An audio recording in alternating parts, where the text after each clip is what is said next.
Hello and welcome to International Talks. Today we're going to talk about Russo-Ukrainian war.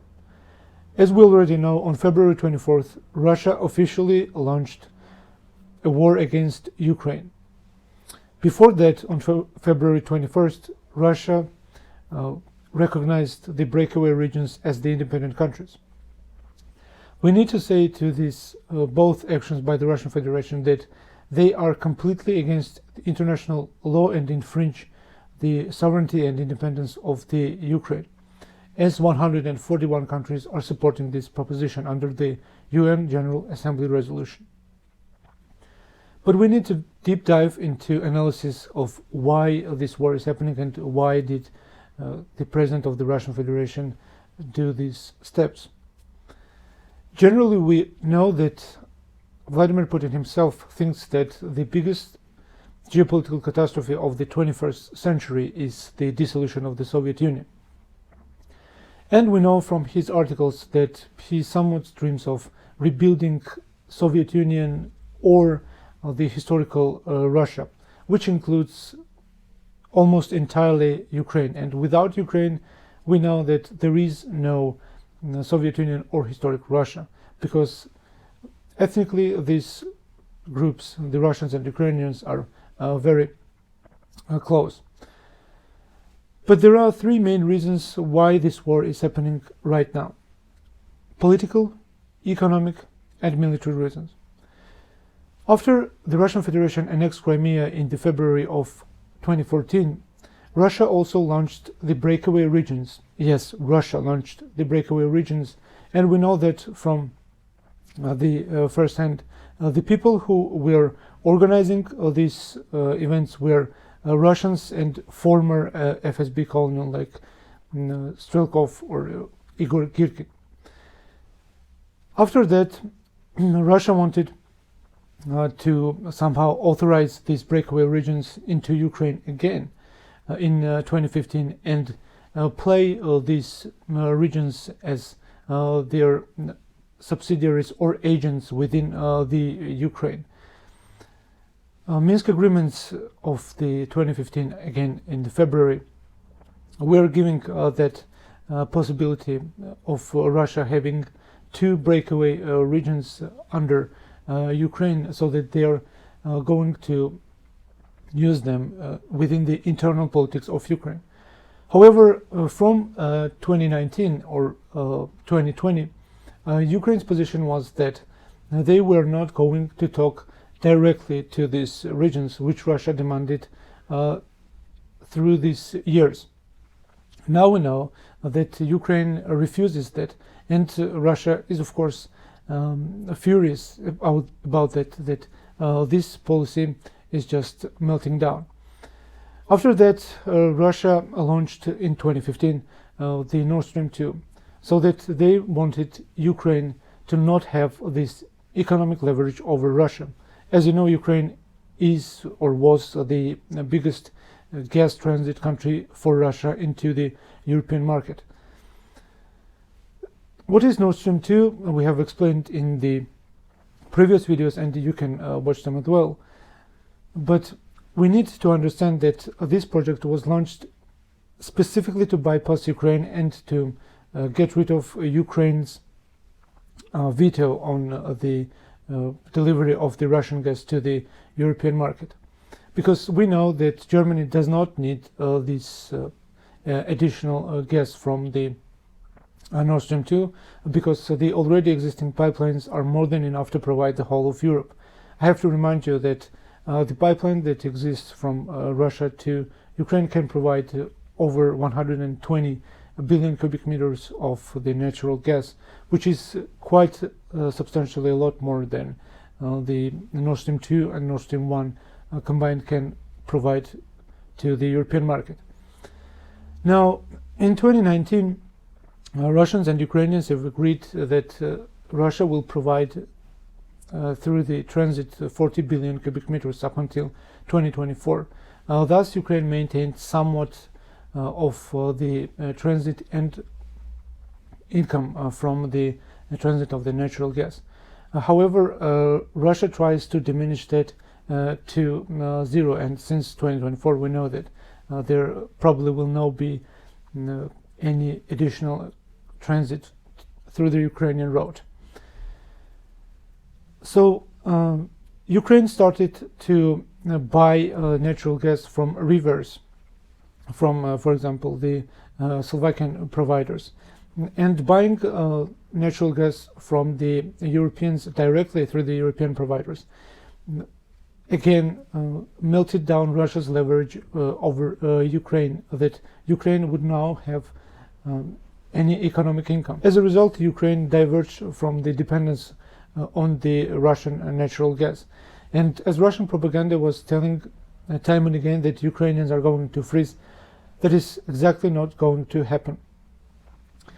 So far as we have seen, the Russians were not able to have leverage, political and economic. Now we need to further analyze the political reason as well, because as we know, there are pro-Russian parties in Ukraine. And in 2021, the president of Ukraine, under the Security Council, decided to cancel the channels of the pro-Russian oligarch Viktor Medvedchuk, who is very close to the president of the Russian Federation personally, because Vladimir Putin is his daughter's godfather. So the Russians are very heavily invested in this political party, the opposition party for life, or OPZZ, and this leverage also melting down, because not only the channels were cancelled in Ukraine, but also the politician himself was arrested. He's currently under the house arrest, and he got away somehow, but we don't know where he is right now. So this internal political leverage of the Russian Federation also have melted down, because we see that there is no big pro-Russian party within the Ukrainian political. Now, as for the international politics, the French and Germans were constantly pressuring Ukraine to follow the Minsk agreements. These agreements are not good either for Ukraine or Russia, because what they mean is that at the end of the day, the Ukraine will get the sovereignty on the whole territories, including these breakaway regions. But there is a caveat that first, under the first article, there needs to be a ceasefire. And since we know that the Russians were abusing that article under the OSCE monitoring groups and their reports, it is impossible to complete this agreement so that both parties are satisfied fully. And the Ukrainians were hitting back to the French and German, and were saying that they are not going to implement the Minsk agreements as the Russians see that. This launched a very big diplomatic skirmish between Russians and Ukrainians, of course, because there is now misunderstanding into the readings of the Minsk agreement. So now this Minsk agreement was not very particularly lucrative for either side, and only under the trilateral conduct group they were able to do some humanitarian things, as giving pensions to the breakaway regions and so on, and that's basically all. So the political reason on the international level was also melting down, and the Russians were having less and less leverage over Ukraine, as the French and Germans decreased their level of pressure on Ukraine, although they are to this day saying that the Minsk agreements are very important. The third reason why the Russia launched the war is military reason. We all know that Ukraine also was gathering its armed forces and increased significantly the capabilities of the Ukrainian armed forces. So if we just compare the military stance of Ukraine as it was in 2014 and to this day, we see drastic changes. We see that in 2014, in April or May, Ukraine was able to gather only 20,000 troops, as the Chief of General Staffs and the Chief Commander were saying under the interviews. So 20,000 troops was the scale of Ukraine's of 2014, and now Ukraine has over 255,000 troops. We can see that military parity was also for the Ukrainians' advantage, and Russians needed to decrease that parity, and they have recognized first in 21st of the February of the current year the breakaway regions as independent countries. The move itself is completely against the international law, because no country will ever recognize these regions except Syria or maybe North Korea. So they've recognized these countries, and under the so-called agreement with these so-called independent countries, Russians put their forces into these regions in the February 2022. And in 2024, the Russians started the full-scale war against Ukraine under the premise of denazification and demilitarization, which is again complete nonsense, because we don't have any substantial evidence of genocide or any other full-scale discriminatory policies in Ukraine. So the Russians did not provide that to the world, and they were only one-sidedly propagating this proposition. Now we know that the Russians want to change the government of the Ukraine, because how can you demilitarize any government without toppling it, or vice versa? The demilitarization of any government basically means that you want to overthrow them, because they cannot uphold to their sovereignty if they cannot fight against you, and any threat of your military means would mean the end of them, literally the end of them.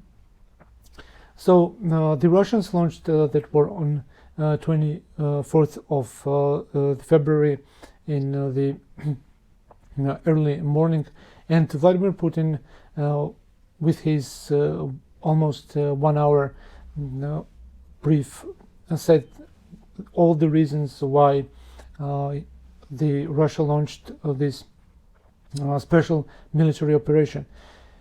And now we can see that as all the leverages were slipping away from the Russian Federation, Russia was almost forced to launch this full-scale war, because from their worldview and opinion, they need Ukraine.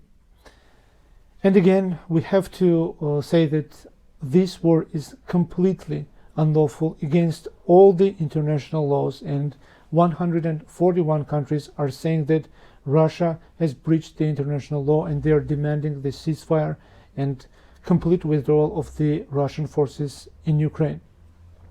All the civilized countries are supporting Ukraine, and we also need to support Ukraine, because when a country decides to wage a war on a country, on another country, with the purpose of changing the government, and not only changing the government, but changing the full landscape of the country, this is very dangerous, and it could lead to a further regional war. And we also know what the European war means, since we have the historic records of the World War I and World War II, which were basically entirely European.